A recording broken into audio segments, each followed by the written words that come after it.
শোনা যাচ্ছে কি? অডিও আছে। আমি ঢাকা নয়ের স্বতন্ত্র প্রার্থী হিসেবে যে মনোনয়ন আবেদন পত্র দিয়েছিলাম সেটা আপাতত গৃহীত হয়নি, কিন্তু আমরা আপিল করব। আপিল করার প্রক্রিয়া আমরা ইতিমধ্যেই শুরু করেছি। কারণ হিসেবে যেটা নির্বাচন কমিশন বলেছে, আপনারা জানেন যে স্বতন্ত্র প্রার্থীর জন্য বিধি অনুযায়ী 1% ভোটারের স্বাক্ষর নিতে হয়।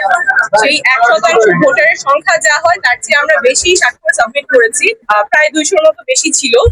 সেখান থেকে ওনারা দৈব চয়নের মাধ্যমে 10 জনের ভেরিফিকেশন করতে গিয়েছেন, সত্যতা যাচাই করতে গিয়েছেন। সেখানে 8 জনের ওনারা তথ্য সঠিক পেয়েছেন। 2 জনের ক্ষেত্রে ওনারা মানুষটাকে খুঁজে পেয়েছেন, সত্যতা যাচাই করতে পেরেছেন, কিন্তু সেই 2 জন ঢাকা নয়ের ভোটার ছিলেন না। ওনারা জানতেন না ওনারা ঢাকা নয়ের ভোটার। একজনের বাসা খিলগা।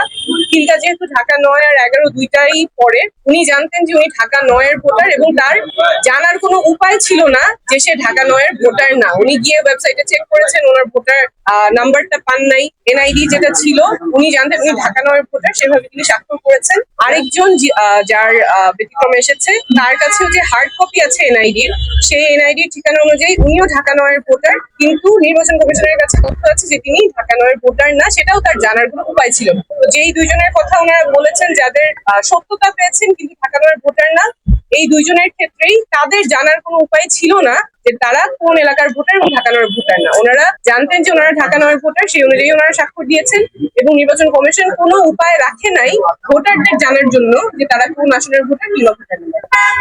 আচ্ছা, আপনি আপিল তো করবেন নিশ্চয়ই। আপিল করার পরে আপনার যদি মনোনয়ন বৈধ ঘোষণা হয়, যেহেতু আপনি এনসিপি থেকে পদত্যাগ করেছেন, আপনি কতটুকু আশাবাদী আসলে স্বতন্ত্রভাবে নির্বাচন বিজয়ী হওয়ার ক্ষেত্রে? অবশ্যই আশাবাদী বলেই তো আমরা মাঠে আছি।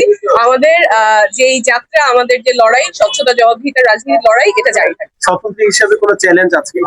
অবশ্যই চ্যালেঞ্জ তো আছে। এই যে যেমন আজকে যেটা চ্যালেঞ্জ হলো, আসলে আমাদের তো রাইট টু ইনফরমেশন ওভাবে থাকে না।